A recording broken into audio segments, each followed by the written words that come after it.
Hey everybody, it is Ryan here with the Milwaukee Local Business Group. Really excited for another fantastic interview here. Today we've got on Sarah Salisott with the Foster Lane. We're going to be super excited talking about fostering and children and all that good stuff. As a parent myself, I am personally very excited and very interested, but I want to kick it over to Sarah to say hello. Hello, everybody. As Ryan mentioned, my name is Sarah Salisott, and I'm the sole owner-operator of the Foster Lane. And I am a parent coach that works specifically with the foster and adoptive communities. That doesn't mean exclusively.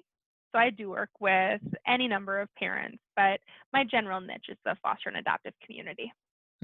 Fantastic. So for those of us parent business owners, let's take notice, especially during this COVID time. I know I'm not the only parent who's been like pulling my hair out sometimes, be like, what do I do? How do I do Exactly. Exactly. it? All right. Well, let's jump into some fun questions and we'll kind of explore where the conversation goes. But Okay. when and how did the foster lane start? So it's an interesting and layered question, really. Is about 4.5 to 5 years ago, my family decided that we were interested in becoming foster parents. And we researched agencies. We decided we wanted small children, like many people do. Mhm. And we went with one of the large agencies. We got our first placement, and it didn't go well.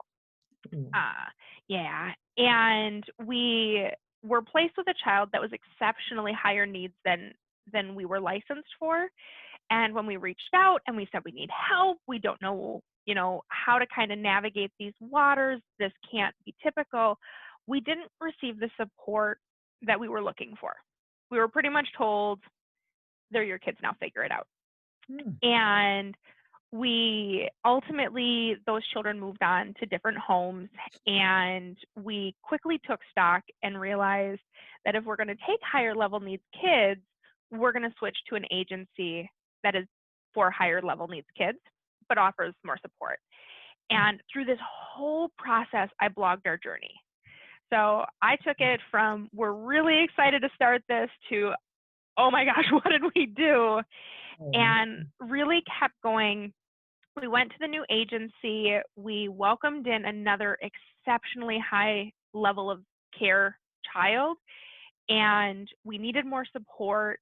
I did well over 1,000. I think I'm over 1,300 hours of learning about trauma, about parenting traumatized children, about brain development, like all of these different things. I just consumed everything in every medium that I could. And my workers, like our family workers and our daughter's workers, and people that we talk to, they're like, you should help people. Like, you should take this and do something with it versus just helping your family. And so I was looking into like what that could look like, and parent coaching was an option. And Ryan, I'm going to be entirely transparent with you. When I first stumbled across it, I laughed. I thought it was a joke. I never really took much stock in life coaches or anything along those lines. I didn't value the position very well. Yeah. So I researched certification programs, and I found the most robust one that I could find. It's a year-long master level program, and actually, with completing it successfully, with almost perfect marks, if I might say so myself, you have the ability to get 24 master's level credits. And it's a certification program. So I went through, I did that. I did 100 hours of pro bono coaching, learned a lot through that process. And then when I was done, I launched the Foster Lane. Fantastic. Yeah. Rough time frame. How long ago was that? Um, I have been in this process for under 2 years. So, Okay. yeah. So plus So all we're the new. other hours that you put into getting to that point Oh, was like, yes. woof. Yes. Yeah. Absolutely. And firsthand experience, all that stuff. That counts in my opinion. So Mm-hmm. nothing like Yes, experience to teach you. Um, exactly. do you find yourself serving most of your clients in the greater Milwaukee area or even beyond that?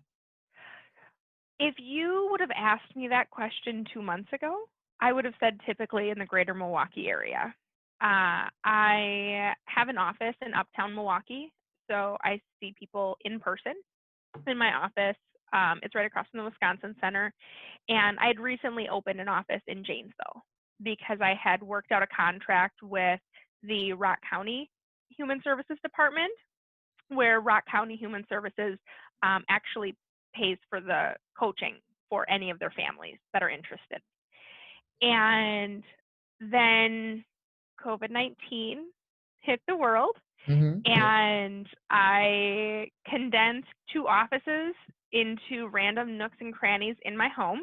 And I'm now in my home and I'm figuring out kind of what that looks like. So now I really have the ability to serve anyone across the state. Nice. Mhm. Yeah, I hear you on that. If I took away the virtual background here, you'd see my very disheveled, you know, makeshift office area. That's why the virtual background exists. Exactly, exactly. Nice. Mm. Okay. So ideally, when the COVID thing settles down, let's call it 6 months from now because nobody knows. Sure. Both those locations going to come back around? I would love to answer in a definitive way, one way or another, but I'm just not sure at this point. That's fair. And the reason I say that is I'm working with a number of clients and I've been kind of talking to them throughout the process, and they're saying that they're feeling just as comfortable and it being far more convenient to meet at a time when their children are taking a nap or after their children are in bed and they don't have to find a Mm. babysitter to leave the house. Oh, And it's not a 1 hour commitment to come see me, it's a 2 hour commitment because of commuting and all of these different things. sure. So it's it's evolving. That's the best thing about having a business, though. You can evolve, right? Exactly. So, and it may, who knows, it may work out to be better for you in the long run anyway. Exactly. You never know. Okay. We'll see.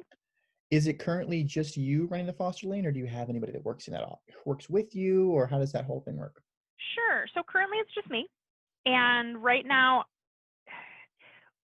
pre-COVID, we were Mhm. looking at bringing on a therapist on board as well. So one of the big things is people always wonder, like, what's the difference between therapy and parent coaching?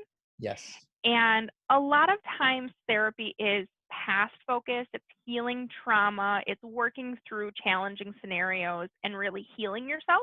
Hmm. And parent coaching is really future focused. So it's where do you want to get to and using your strengths and what's working well in your situation to get you to that ideal future. And because of that, it's a beautiful partnership.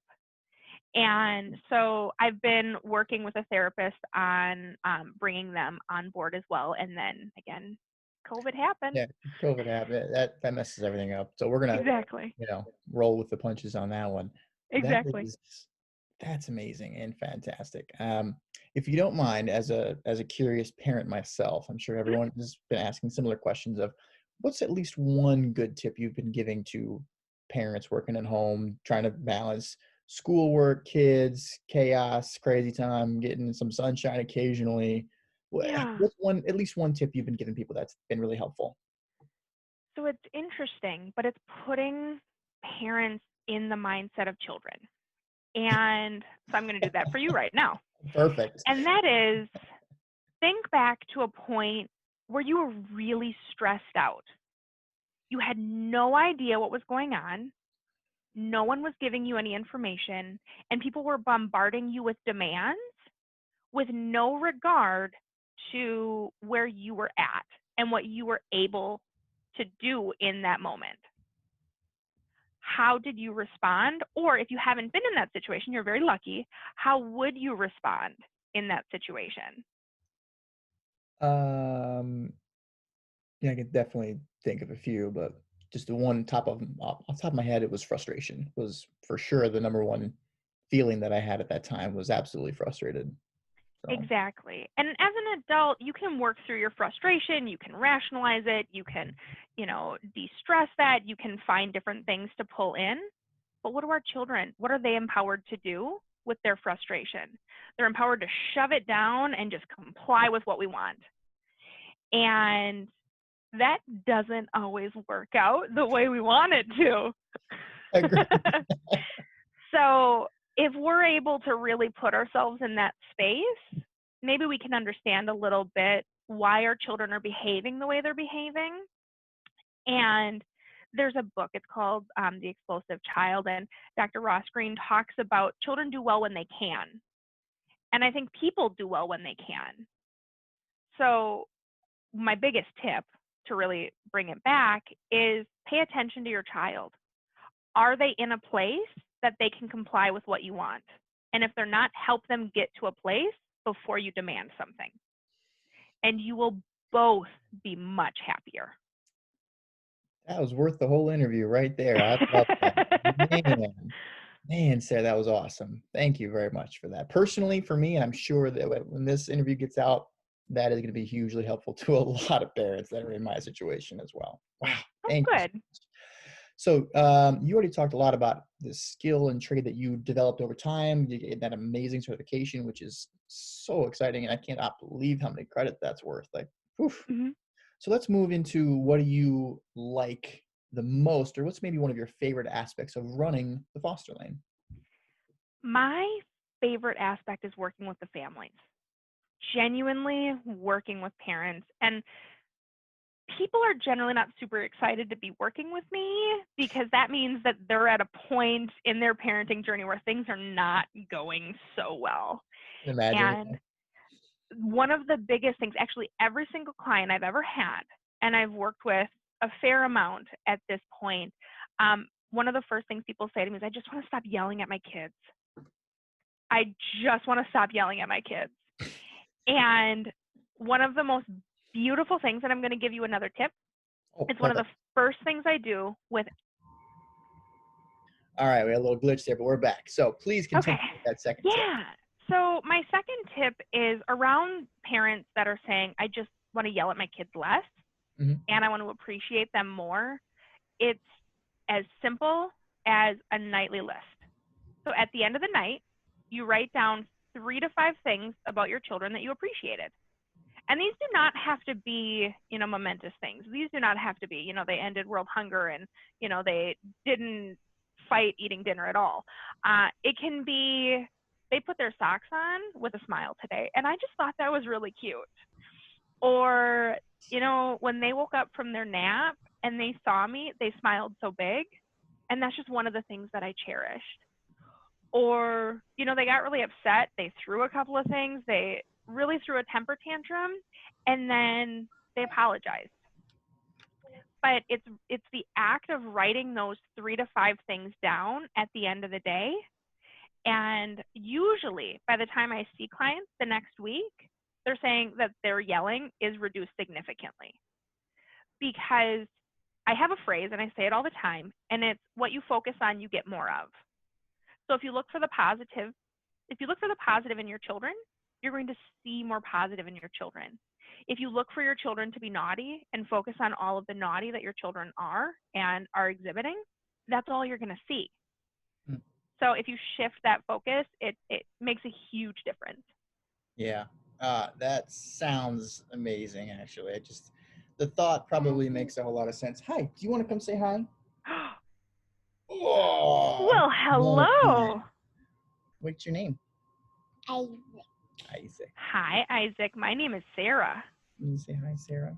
Hi, Sarah. It's nice to meet you. Nice to meet you. Can you go ask Sarah if we can help you with your tablet? Yes. Okay, thanks. Oh, the joys. Absolutely. Well, we foster teenagers.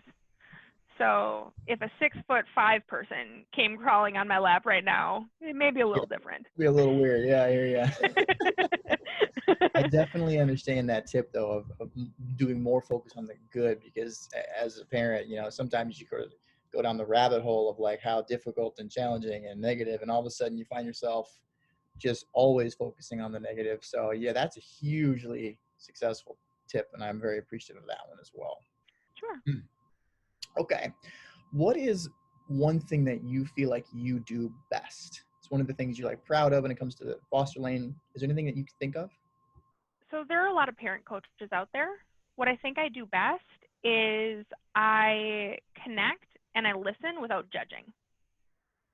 So people can say things to me that they can't say to their best friend, and I don't judge.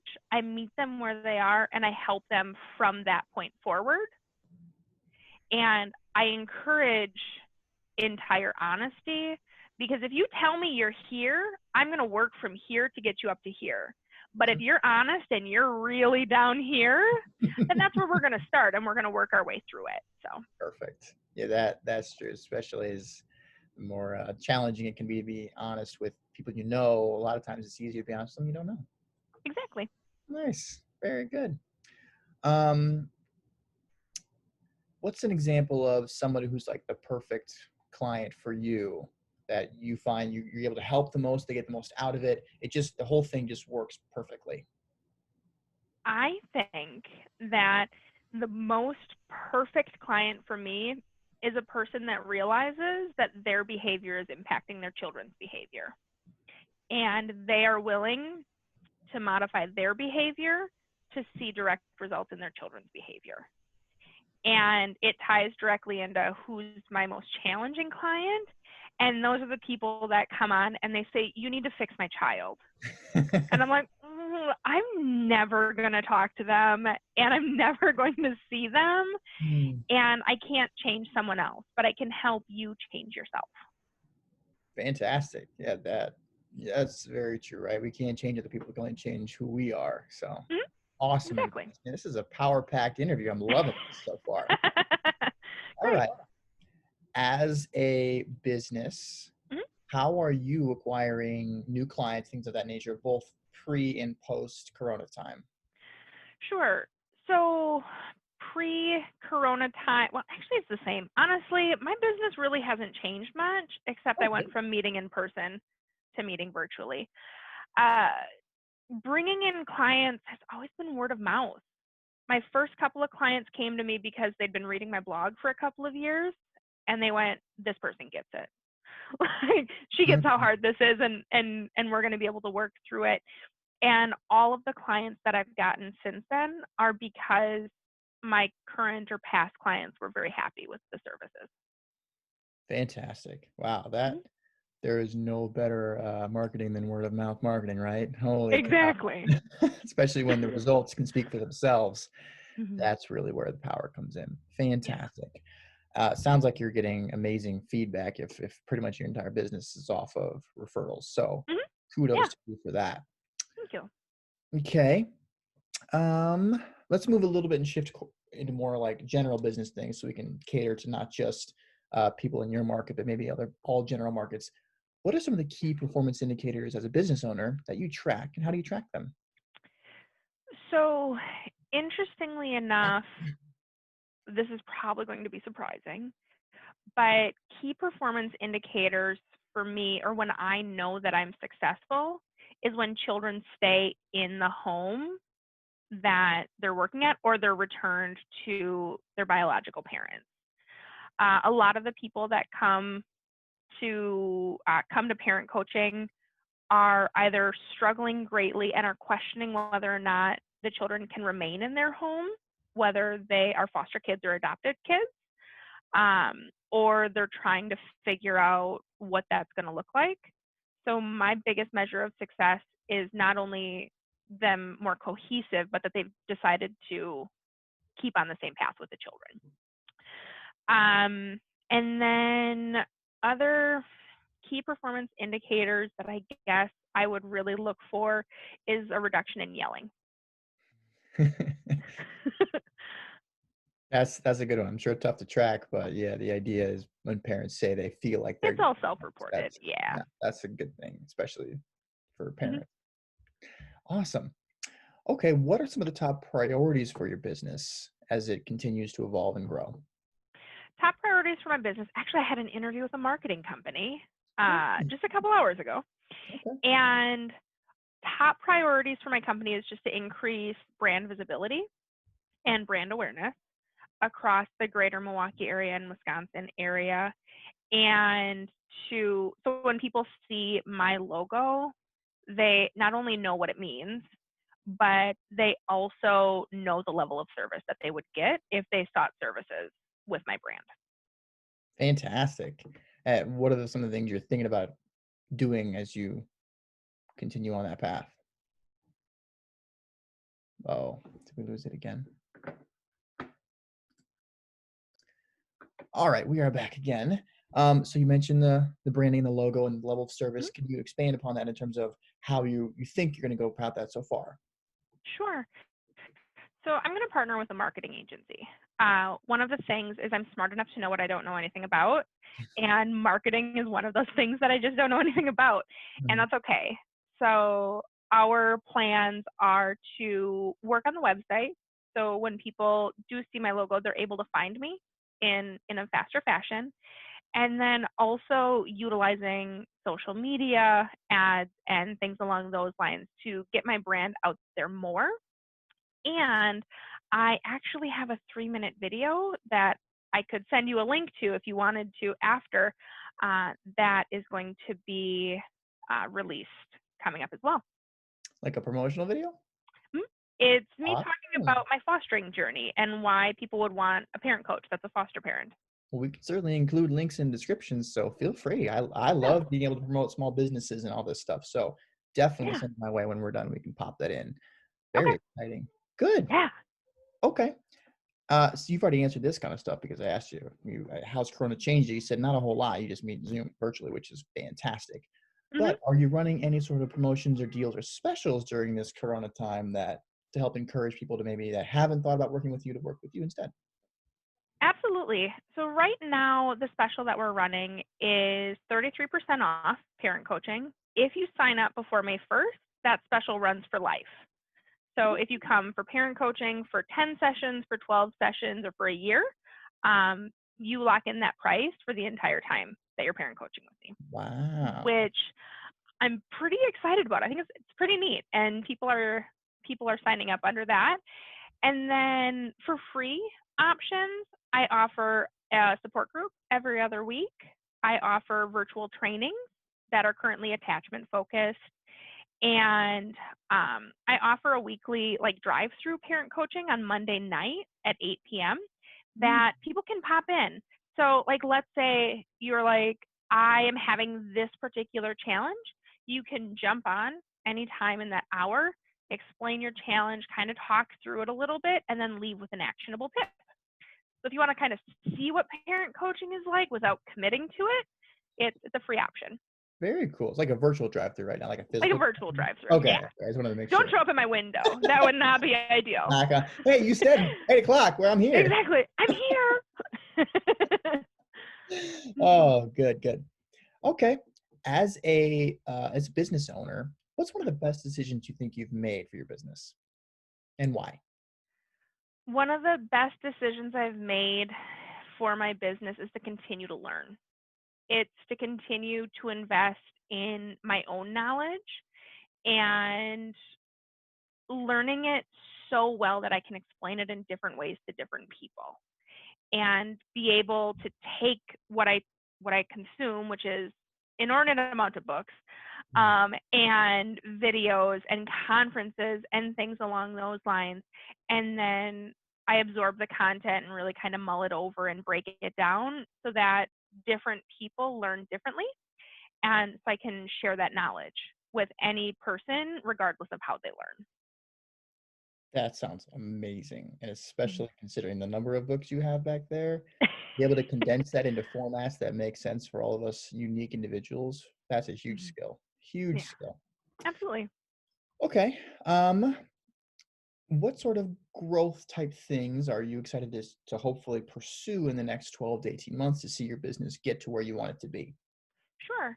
So that's where I was talking about before about potentially bringing a therapist on board, Mhm. that we're able to partner with and that I'm able to partner with and refer clients back and forth. So that's going to be the primary growth goal that I have.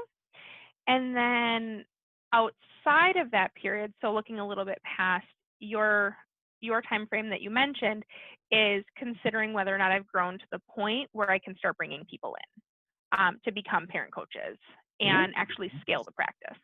nice. Would Mhm. that be sort of through your own certification platform or requiring them to go through the similar certifications that you went through? What do you think? I haven't decided. There are a lot of programs, and I find a really great value in the program that I went through. Mhm. It was absolutely fantastic for what it was for, but it was generally geared toward parent coaching for typically developing children, parents of typically developing children.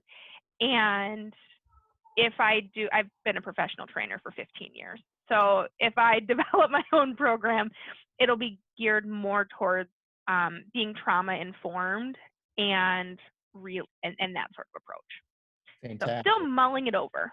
Uh, Either one of those sounds incredible. So I'm very curious as to how you grow over the time here. All right, last business question, then we'll kind of jump into some fun ones about you.